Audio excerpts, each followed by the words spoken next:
listening to the Power of Inspiration and Awakening Radio with Julia Griffin. To master a higher frequency for a new state of mind. Once you walked in a forest of splendor in which everything you did and everything you thought was aligned. It is possible at this time to begin to return to the old knowledge. Intuitive healer and manifestor Julia Griffin is here to talk about this unique time in history when all sentient beings, animals, plants, trees, and the earth are intent on creating this change. The wolves awakened her to the most incredible light, which opened gifts and brought knowledge that she longs to share. You are creators, and you are born to be creators of beauty, possibility, and joy. Join Julia on a journey into a beautiful and magical world where amazing possibilities exist. Let us help open the door. The Power of Inspiration and Awakening with Julia Griffin starts right now.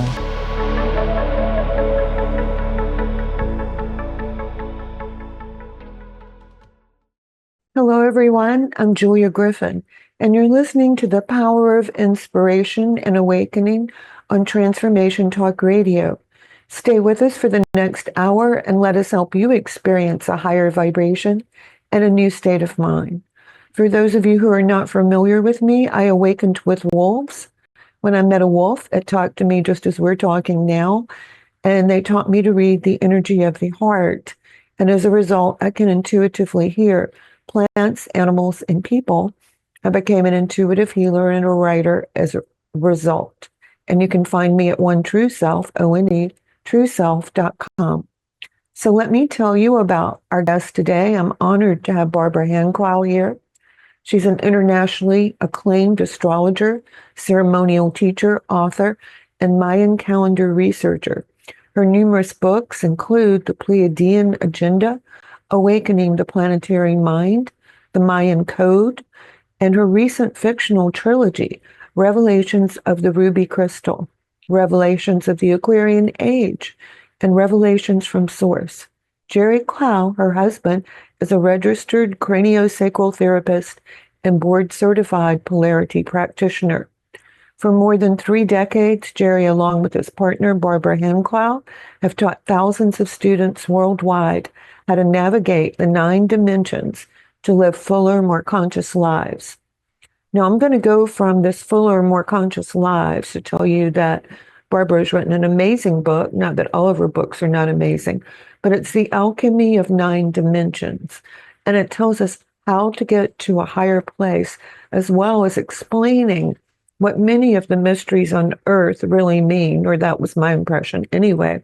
So, Barbara, there's so much information. Where would you like to start? Well, maybe we should start with where Alchemy of 9 Dimensions came from. And back in 1995, I channeled a book called The Pleiadian Agenda, A New Cosmology for the Age of Light. All of my other books are not channeled. In other words, that's unusual for me. But what happened is I got hit by such an energy bomb and such a light hologram that I just really, it was like my head was like a computer downloading a file is what it felt like. But I didn't know what it was. I knew it was very scientific and I knew that it was very esoteric, but that's about all that I knew. So I just decided to forget about it. Well, my head wasn't going to let me forget about it. The next thing that happened is within a few months, I started having really severe tinnitus that was so annoying that the outside world was being shut out. So I decided to channel the material in. I knew how to do that because I was an editor at Bear & Company Publishing for 20 years. And at the time, I was working with Barbara Marciniak on Bringers of the Dawn. So because I knew Barbara, I knew how you could get a group together. So I collected a group of people who had the ability to ask me about complex scientific questions and complex cosmological issues. And we did 18 channelings that were then transcribed into a computer. And that became the Pleiadian Agenda, which came out in 95, as I said. And it was a very, very hot book at the time. And then I went out to teach it. But the problem is I didn't understand half of the material in the book, that the higher dimensions in particular. So Jerry and I taught what we call Pleiadian agenda activations for 20 years all over the world. And it was in the process of teaching that we began to understand the material, especially me. So in 2004, approximately 10 years later, I decided to do a scientific analysis of a channeled book. Because during those 10 years when we were teaching, all kinds of scientific verification was coming in for the various really, truly outrageous ideas in this book. And so in 2004, the first edition of Alchemy of Nine Dimensions came out. And then in 2011, the second edition came out because I had not gotten the fourth dimension quite correct. And the fourth dimension, as we'll discuss probably, is the most difficult dimension for all of us because it's the collective mind, and it's the place where all of our thoughts coalesce, and it's very, very complicated for us. So then 20 years later, the publisher asked me if I wanted to do a revision again. And so that's where Alchemy of Nine Dimensions comes from. And it's really, really fantastic that this happened. I just really love Bear & Company, where I used to work. And it's really fantastic because what's happened during these 20 years is an amazing timeline has been unfolding. Like go back to harmonic convergence, and then go back to the alignment of the galaxy with Earth's plane in 1999, and then we go into the 21st century, where various issues have been opening in time, especially Mayan calendar issues. And so what's great about this book for me, and I think for people who read it, is it integrates that whole 20-year timeline that we're just beginning to realize now is really, really coming online, like with Pluto going into Aquarius in a week. That timeline is like taking over the old conventional industrial scientific materialistic timeline. And it's incredible to be alive right now, but it's also incredible to have a book where that issue is all in one place. And the book isn't even that long, actually, considering, what it covers. So what I was really taken by when reading it was some of the time just the description of a higher dimension, something that had bothered me would just like be gone and I'd get a wave of light. The other thing that I thought was incredible about it is the science, because you open to a concept of more light and how it works, and then immediately there's a scientific explanation. And so both sides of your brain stay focused as you're reading it. yeah, and that actually came about, Julia, because in each chapter, the first 9 chapters are the 9 dimensions, and then there's a couple more chapters on crop circles and stuff like that. And that came about because I decided, okay, now what am I going to do? I'm going to analyze the science based on this channeled material. So what I decided to do was to start each chapter with, this is what the Pleiadians said. And there's about 4 or 5 pages in each chapter on the Pleiadians said this and that about this and that dimension. And then it turns right over to, and this is how it's verified by science. And so that's why you've got that nice right-left brain integration that I was experiencing from 2004 up until 2023 by teaching the material. Now the reader can really experience that. That's wonderful. For wherever you are, whatever you're doing, go get this. If you don't understand it, just do one chapter at a time. Yeah, that's true. Actually, it's very much that way, because if you do it that way, then what happens is each one of us has the ability to get in touch with each one of these dimensions now. The whole thing has busted wide open at this point. And that's why there's so much confusion in the culture, because people just can't figure out what's going on. The way they used to think doesn't fit. What they think reality is supposed to be doesn't seem to be right, And so if you do one chapter at a time, that gives you the chance to, that the night after you do that, that gives you the chance to have a dream about it, tune into it, because once you start to intentionally access these levels, they're yours. They belong to you. Yeah. And they're amazingly simple exercises to get there. I was impressed with that. Yeah, Jerry, that's my husband. That's my husband, Jerry. And Jerry wrote at the time, he wrote meditations for each one of the 9 dimensions that I really love. And then people kept saying, tape record it, tape record it. We want to be able to listen. So Jerry did that, and Jerry has a really nice voice. And so in this book, on page 238, at the end, near the end of the book, there's instructions for how you can access the tape dimensions and put them on your computer. And also there's directions for how you can access 9-dimensional music by Michael Stearns. Well, your book is certainly an effort to help people get up quickly. Yeah, that's right. That's right. And so, if you are having a nightmare or, was it Tibetan dream yoga? When you're out of sync with things, life can feel as though you're watching a nightmare. Your book is a book to get up there and move back into the flow. Well, thank you. And also, ever since this material came in, I've been trying to think of any way that I could possibly get people to access this, because I think it's so terribly important. And now that we're here and it's happening, it's becoming more important. So what I did from 2010 to 2019 is I wrote a fictional trilogy based on a group of characters in Rome and Tuscany and in the United States who were accessing 9-dimensional consciousness. And people tell me who have read the trilogy, first of all, I think fiction is just so much fun. I mean, whenever I almost feel like I'm cheating if I go to fiction. And by the way, a lot of my fans were kind of mad at me, like, what is she doing writing fiction after all these years of all this nonfiction material?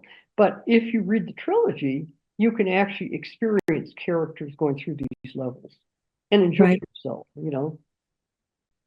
So you were talking about writing fiction. So I did write fiction. And so the first book came out, Revelations of the Ruby Crystal, in 2015. And then the second book, Revelations of the Aquarian Age, came out in 2018. And then in 2021, Revelations from the Source came out. So those are all out and people are enjoying them. And it's almost like you could choose to read the analytic level book that we're talking about, and also you could choose to access it through fiction. One thing you said in the book, and this is a little off topic, but in meditation, to focus on a star when you're going up, and children all do that. Isn't that interesting? You're right about that. And of course, in my universe, and I'm part Cherokee, I come from the Pleiades. And so this whole lifetime, I've been a Pleiadian teacher. But I think all of us have a stellar or a star source, as well as being human beings living on our planet. I have a big family, so I've had a lot of children in my life, but they'll all say at bedtime, look, there's my star. Yeah. They come in knowing that we can absorb star energy, or they'll have special rocks they pick up. They come in knowing. Yeah, that's right. They do. Absolutely. Because see, in my universe, they're born when you incarnate on this 9-dimensional vertical axis. And it's like it goes right through the center of your body and up into the galactic center, and it goes down into the iron core crystal in the center of the Earth, which is the first dimension. So the first dimension for us is the center of our planet. Right. And then do you want to tell our listeners about the second and the third? Well, the reason the first dimension is important is because it is in vibrational resonance with the centers of all the stars and galaxies and bodies in the universe. So when you go down into the first dimension, you are in touch with the universe. Then we rise up from the first dimension and we go through the second dimensional telluric realm. It's the realm of magma and microbes and metallic beings. And this dimension is actually the dimension that sources us in 3D, because we incarnate in 3D. And so the second dimension is extremely important because we all have an intuitional ability to tune into the source of our literal life force and bodies and cells and everything. And so healers and herbalists and people who are adept in those kind of arts are just naturally in touch with the second dimension. Then the third dimension is the easy one, linear space and time, which is where we are right now. So that's an easy dimension to understand. And the book, of course, has teachings about how to live in the third dimension, which have to do with indigenous teachings and four directional teachings. All that stuff is contained in the book. Then we move into the fourth dimension where it gets complicated, because the fourth dimension is not physical, it's emotional. And most of us, especially at this particular point in time, are having a really big struggle with our feelings and emotions. Because when we go into the fourth dimension, what happens is all of the energy splits into two parts. It splits into the dark and the light, positive and negative, yin and yang. And so with any issue that we're dealing with in the third dimension, when it goes into the fourth dimension, we need to resolve the conflicts that we're feeling between the dark and the light within. And that's why that dimension is so complex. And that's why the time that we live in right now is so hard. Because what's happening is the fourth dimension has literally, basically almost taken over the third dimension totally. But it actually can't. According to the laws of dimensionality, it can't do that. And so the more we resolve our emotional conflicts through healing and through relationships and through love, then what happens is we start to have the ability for the first time to move into the higher dimensions. And the higher dimensions are the fifth through the ninth dimension. Right. Yeah. Yeah. And your book is very helpful in getting up there. Yeah. Yeah. It is. It tells you how to get there and it tells you how to get above it. And the polarity is significant right now. It's just huge. I mean, I with writing so extensively in these areas, I never would have imagined things would become this polarized. But of course, we're at the end of the Kali Yuga. We're at the end of an old cycle and a new one is beginning. And so of course it makes sense. But what do you do about it? And that's why my partnership with Jerry and I have been married for 50 years. And our partnership is really special because he's body and I'm mind. And so being a cranial sacral therapist, that has enabled me to develop the understanding of how healing works and how healing is a dimensional issue. And I mean, emotion does get embedded in the body. There's no way to get around that. Yeah, that's right.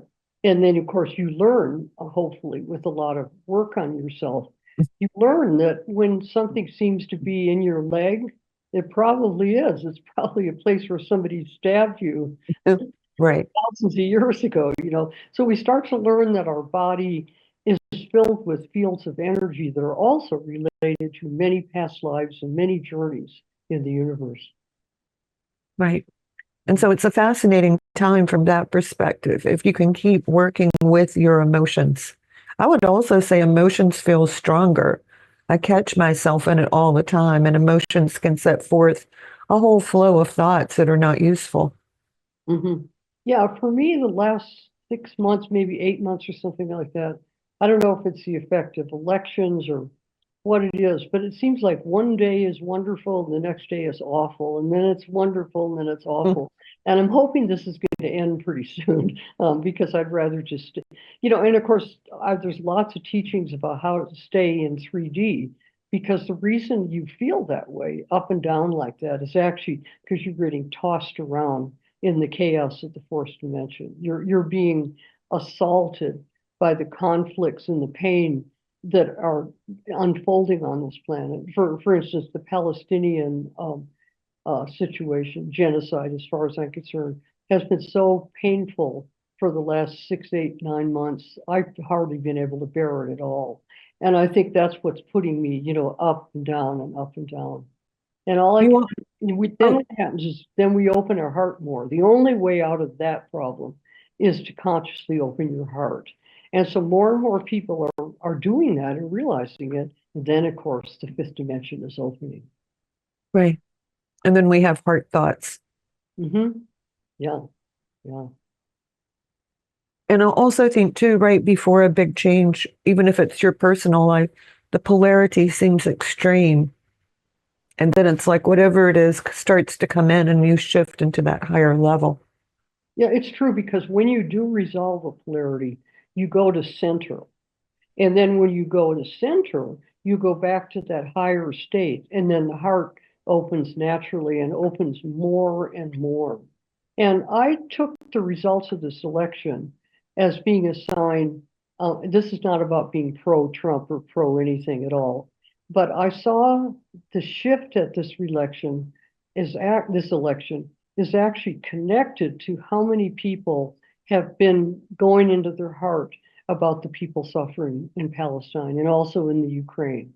I think more and more people really feel the pain of these issues that we're living with. And I think it's really opening people up. And I think there's a real cry, I guess it's from the earth, but to pray for peace and see harmony. Because there are days that I will just do that. I'm like, okay, stop. Mm-hmm. Feel Yeah. the peace and harmony that you want the earth to move into. There's nothing more important than doing that. Yeah. Yeah, I agree. And all the way through this election, I just prayed that Kamala Harris would separate herself from because so many people don't agree with what's being done politically, in Israel. And I just wish that she would like have more her own point of view. And I think probably a lot of people may feel that that's part of why she lost because it's time now to step up to the plate and deal. We can't go on doing it this way on this earth anymore. We cannot. No, we're all going beyond saying what people want us to say and being pleasing, I think. Yeah. Yeah, it's true. And that's why there's a lot of rancor and a lot of stress. And then what you have to do is you just have to be understanding. And I've found through being really, truly understanding for months now, I see people stepping over boundaries and growing in a way that I haven't seen them. Where I see it is in my own family, where you know people so well, and then suddenly somebody in your family actually is capable of seeing two sides of an issue. Right. It's very important. Yeah, I said that to a client yesterday. I said, as long as people are reasonably neutral, I almost prefer to be around people with different opinions from mine because Mhm. then I learn things. Mhm. Oh yeah. Yeah, I don't want to sit around just listen to my particular take on it. And so I think that's a real interesting thing for people to think about. Maybe you should have some friends that don't agree with you about everything. Yeah. Yeah, I agree. I agree. So, as you're looking at the future, I know one thing that you said is that there are dark people and they are doing dark things, but there is a movement of people who are working with the earth and trying to bring the right energy in and to make changes from that place. Yeah, definitely. And in the Pleiadian agenda activations that Jerry and I did for 20 years, one of the more profound parts of those activations, they took like a week, basically 2.5 days. So we would teach like long workshops. And when it came time to really activate all the dimensions, the first thing you do is you go right down into the iron core crystal. And you can't do that without prayer. And so we work with prayer and respect for the earth to be able to do that. But when we reemerge from the core and come up through the second dimension and then reemerge in the third dimension, then what happens is we have an altar to the four directions. And so another thing that's really important right now with this much radical change is to start to learn to orient to the earth more in the sacred way, which is of course we'd use prayers and everything. But that sense of the four directions and sense of seasonality is becoming very, very important at this time. And it's time for us to go to break. So when we come back, let's talk about, I think you said the six directions, really, the Yeah, four and the six, and we yeah. can talk about how people can do that for themselves. I'm Julia Griffin, and I'm with Barbara Hand Clow, and we're talking about the 9 dimensions and exponentially raising our light level in a way that she's provided in her book, The Alchemy of the 9 Dimensions. It's fascinating, and we'll be right back.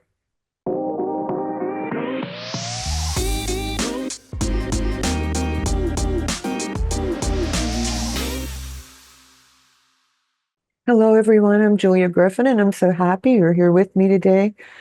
I am with Barbara Hand Clow. We're talking about the alchemy of the 9 dimensions and how you can use these dimensions to align yourself with nature, light, and the movement that's currently moving through the world. And I mean the positive one. So, Barbara, we were talking about the 6 directions before we went to break. Would you tell us more? Well, so you have an altar set up to 4 directions, north, south, east, west.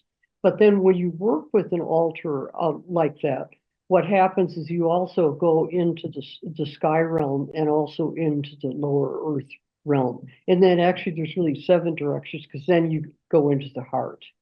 So that's the basic teaching that I work with. But the reason the 4 directions, north, south, east, and west, are so important is each activation works with the planetary codes in a particular geographical or geomantic zone. Each place that you go to has a different energetic form. And so by teaching all over the world, Jerry and I were able to really get deeply into the radical difference between, like, say, the 4 directions set up correctly, say in Egypt or say Peru or something like that. And so I started to realize, like, this whole planet is just like a living body with this surface that's just so incredibly responsive. And the way you can get into the way the earth responds is to work with making altars and praying in them according to the directions. It's very, very, I always have an altar in my house or outside my house, whatever is appropriate.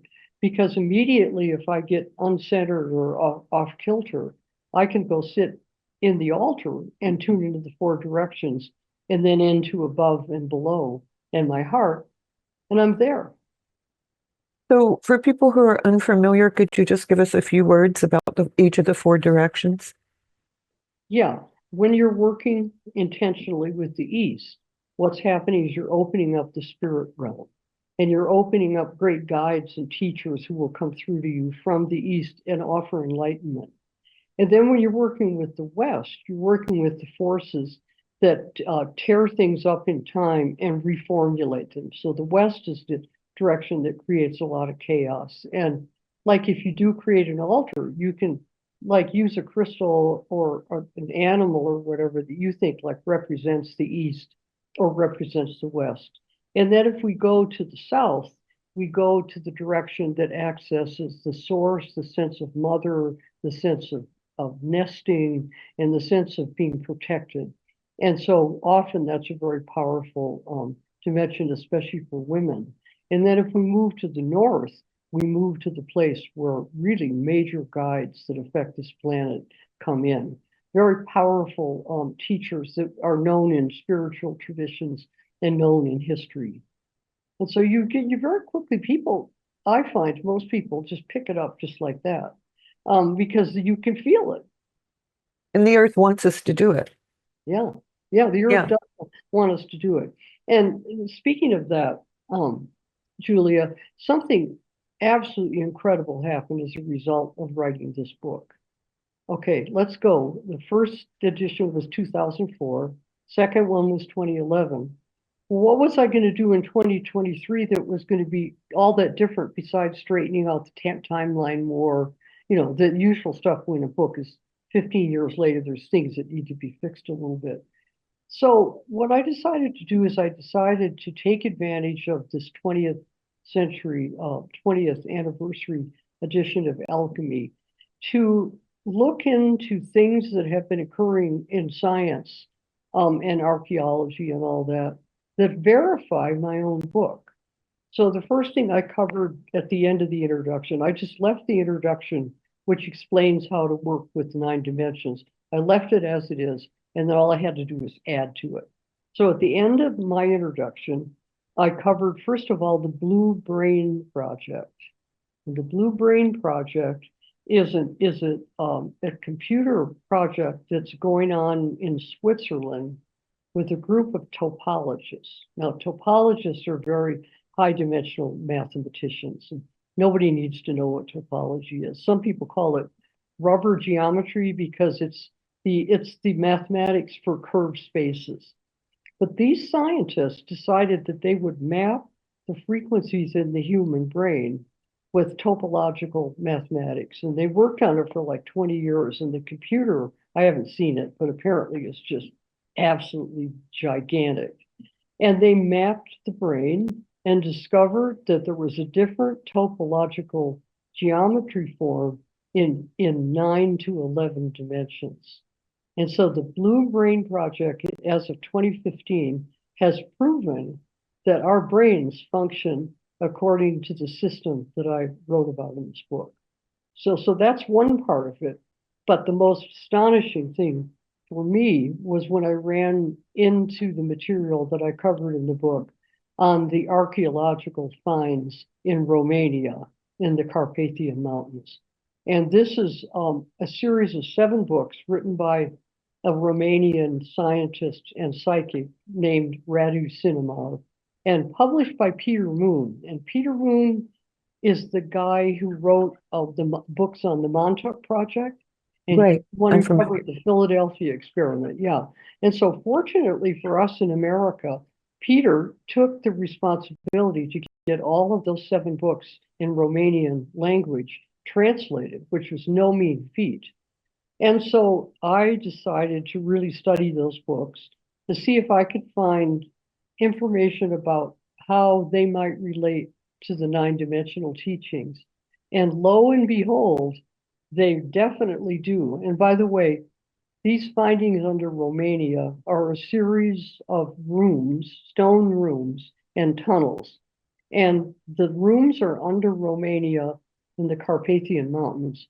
And then tunnels move out of these rooms to Tibet, the Giza Plateau in Egypt, and the inner earth. These tunnels are way under the ground, like 2,000 feet. And this whole system is 50,000 years old. So Radu Cinemar and some scientists in Romania worked to activate the technology that's in these temples. And the technology that's in the temples has to do with time traveling machines. Now that really caught my eye because I've done so much in past life regression. So Radu Cinemar actually managed to activate the time machine. And then once he got it activated, what would you do? Well, all of us would just sit there for about 5 years and go all over the place, all the way back to the beginning of time, which he has done. But what he did was he decided to look at what was going on in Romania 5, 10, 15,000 years ago, since this is such a discovery for the Romanian archaeologists. So he went back on the time machine, found a bunch of people doing a ceremony in the Carpathian Mountains. And the ceremony that they were doing, that Radu Cinemar described, is exactly the same ceremony that Jerry and I created 20 years ago and started teaching. So the reason this is important is we now know, now know, and I've published it in the book, we are dealing with technology coming from the high point of the Paleolithic era. And the high point of the Paleolithic era is 50,000 years ago. And so now archaeological discoveries are turning up in Egypt, for example, that are going back that far. So we're really making rapid progress, but the global elite tries to keep people from finding out about this stuff. I did think it's interesting that we have a war going on there during the same time that you're writing about all of this. Yeah, I know. Yeah, I agree with you. I think it's interesting too. Yeah. I mean, it's such a powerful thing. Well, in fact, you actually slipped into something that's really fascinating, that will fascinate you, I'm sure. The Americans have been using LIDAR, radar, and different technologies to go underground all over the planet.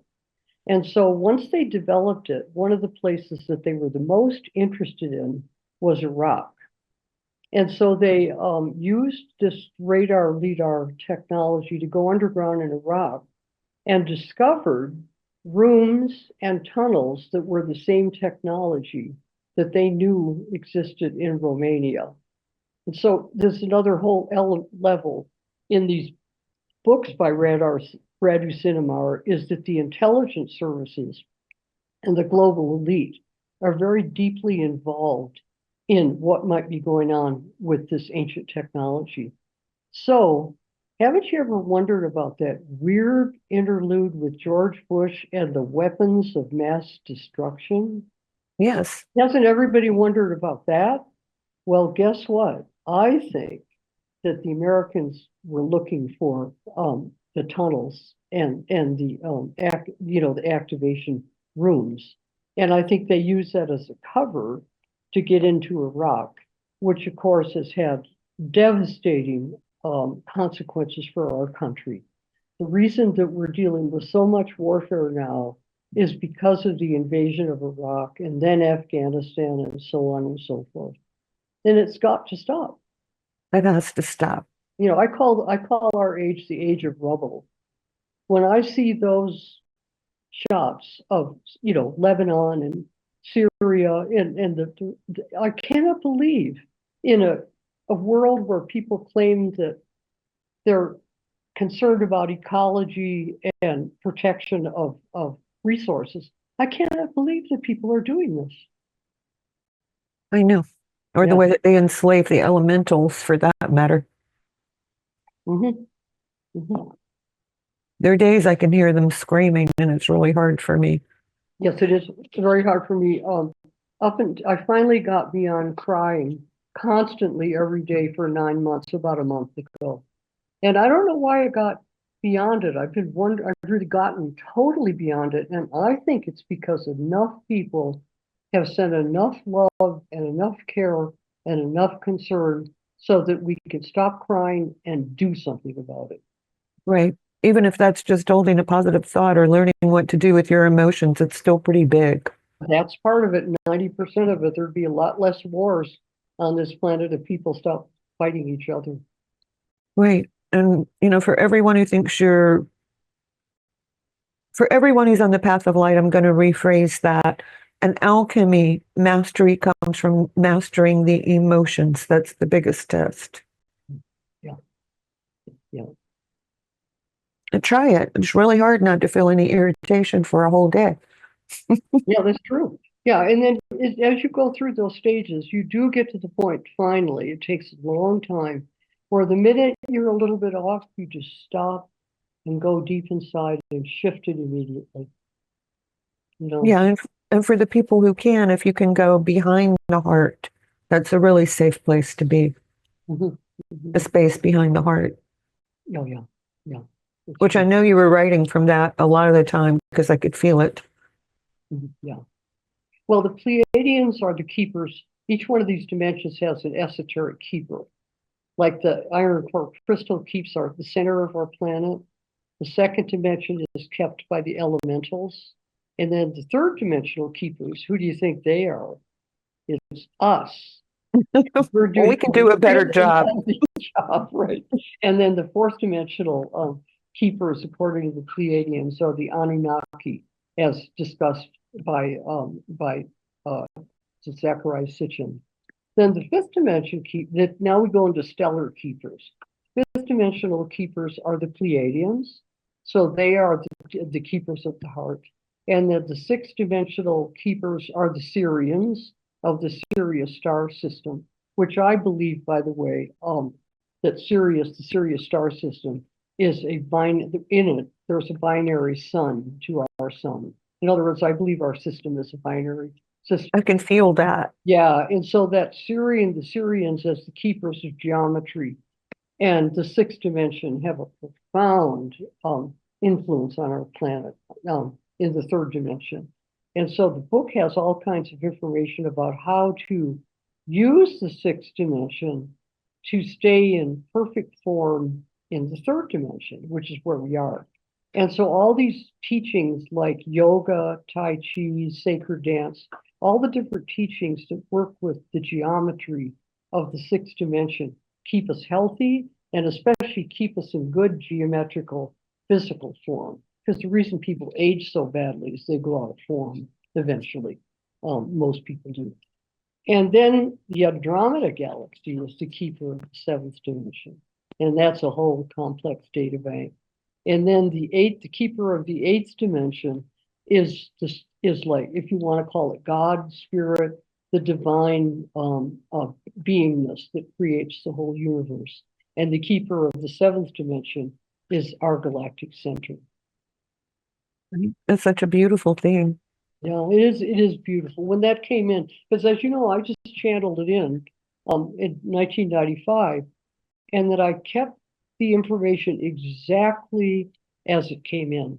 Because at that time, many of the things that the Pleiadians were saying, frankly, sounded insane. Right. They really did. That's always how spiritual things are. What do you think people said when I said I could hear wolves talking? Yeah. Yeah. Yeah. And then the way I learned over 20 years, the way I finally learned how to understand my own book was all my students were teaching me. And one of my favorite stories is I showed up for a workshop in Santa Fe at one point, and sitting in front of me were about 100 people, but the first 40 or 50 of them, the first ones in the front, were all Sikhs. And each one, of course, had a different color turban, with as Sikhs.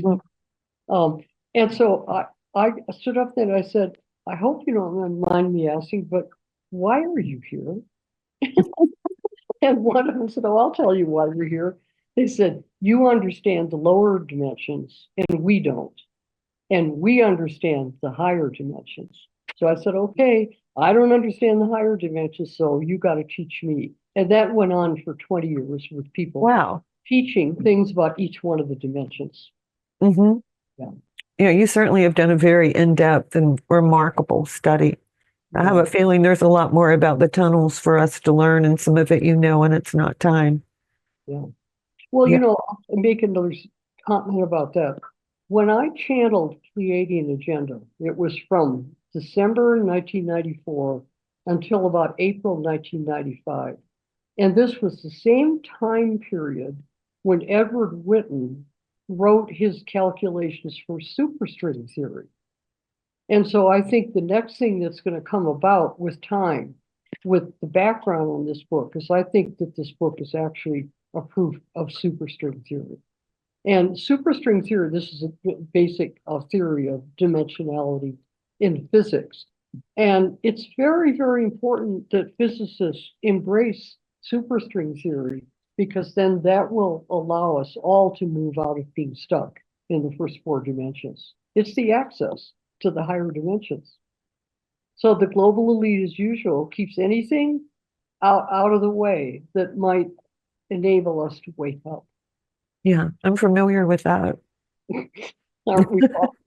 Yeah. At this point, though, it's getting to be a bit of a joke.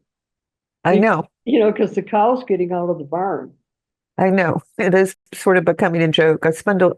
I don't ever watch the news anymore, but I will read it sometimes, and I'm like, oh, really? Yeah, yeah, I know. I know what you're trying to get me to think. You fail. Mhm. Yeah, yeah. And I think soon everyone will be like that.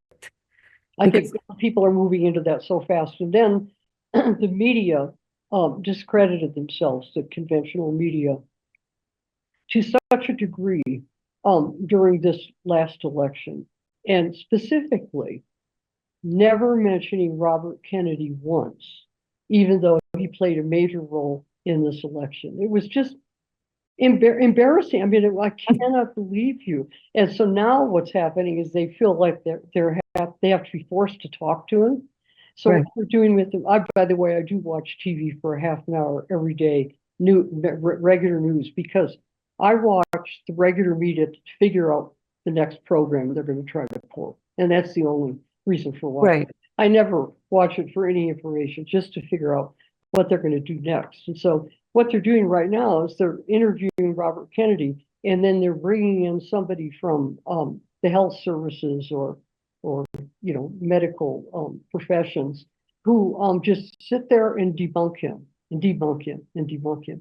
And it's really embarrassing because everybody knows at this point, even people who disagree, knows there's another whole story to the vaccinations. And they know that they don't know whether many people don't know whether Robert Kennedy is right or not, but they know there's another story. The media still hasn't figured it out. I know. They're like, no one's figured out that maybe our water isn't as clean as it should be, or that our food, most of the food that we're offered isn't good for us. So it's gotten to be so laughable at its point, it's really is a joke. I know. It's almost a comedy show, but because that's not their intent, it's sort of sad. Mm-hmm, mm-hmm. Yeah, especially for the people who have to read the teleprompter. Right. So those are some of the changes. Pretty women. So when you're looking at the future, do you have a timeline for that, or we should just adjust and start working with the 9 dimensions and let's see what flows in?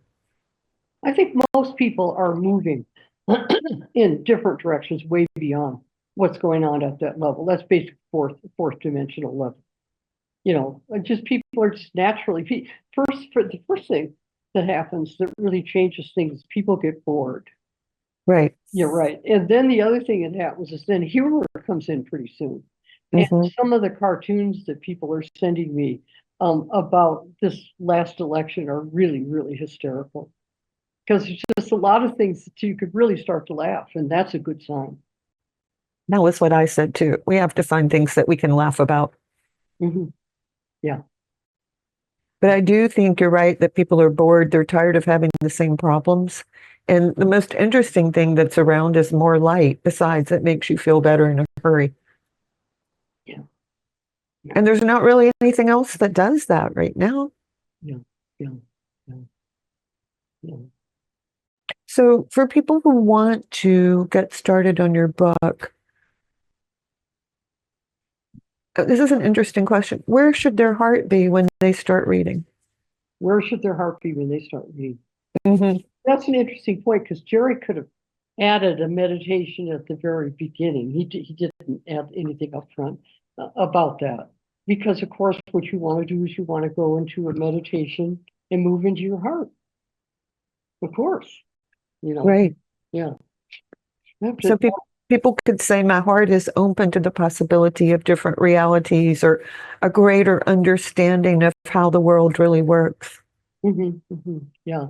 And this book is covering long spaces of time, and a lot of people already know about the archaeology in Egypt or in Turkey with Göbekli Tepe or whatever.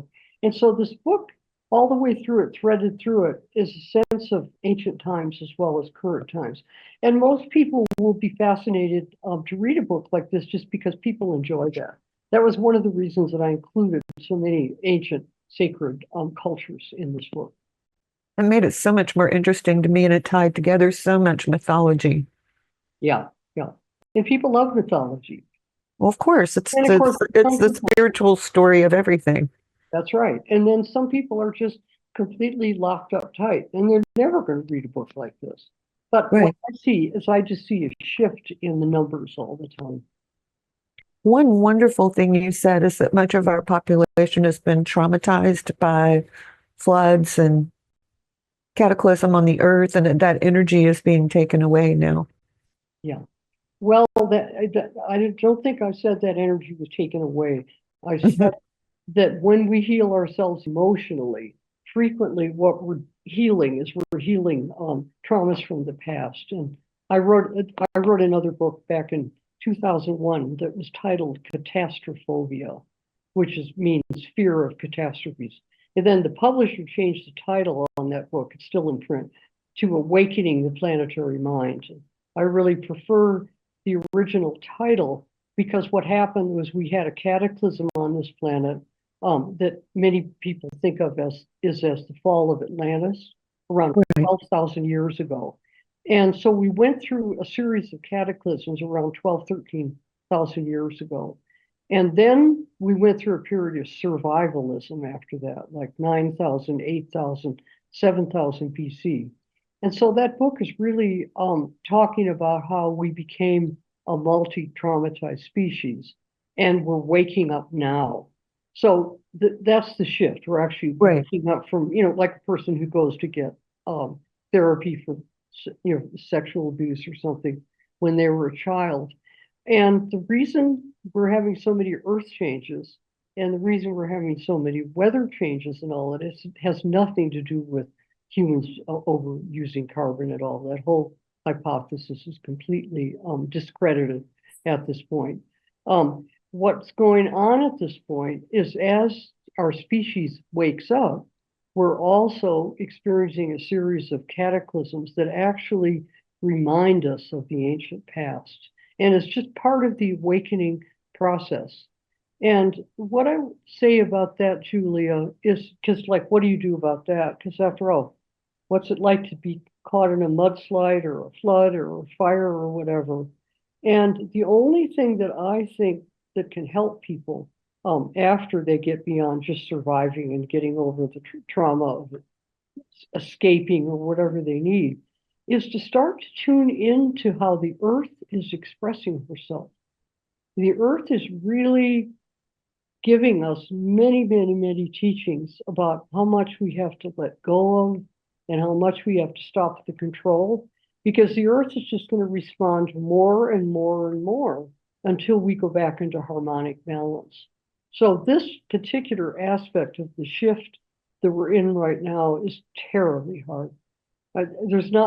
Certainly I'm not going to sit here and say much is positive about that, but it has to happen. Right. So it's part of the process that we're going through. Yeah. Well, we're running out of time, although I would love to talk to you for another hour about this because it's so absolutely fascinating. Thank you. And we have your website up underneath your name when the video plays. Okay. So is there anything else that you'd like to say in closing? Well, on the website, I give a free, everything's free. I'm really into that. An interpretation of the 4 seasons. So in another month, I'll be writing a column about the about the winter solstice. So if people hook onto my website, they get 4 postings a year on the seasons. Plus You're an incredible astrologer. I remember all through 2012, I could barely wait every month for you to put up your astrological forecast. Very interesting. So thank you so much, Barbara, for being with us. Well, thank you for having me. Thank you. It was a joy. Thank you. Thank you. So for those of you who are listening, you can find me at onetrueself.com, onetrueself.com, and sign up for my newsletter, get tips, learn how to keep your energy up, and know that I'm on your side. Namaste. Thank you for listening to the Power of Inspiration and Awakening Radio with Julia Griffin to master a higher frequency for a new state of mind. Join us next time as Julia takes us deeper into the memory of the moments of light where transcendence and enlightenment emerge. The memory of the jewel of consciousness is always lived within you to tap into waves of energy and create huge changes by imagining the beauty of the vision and desires that are hidden in the heart. Learn to find your way back to nature, beauty, and your own heart, which holds the secrets of your existence and future. To discover more about Julia's adventures, animal communication, and the teachings she brings to every show, visit onetrueself.com. That's onetrueself.com. That's ONE, trueself.com.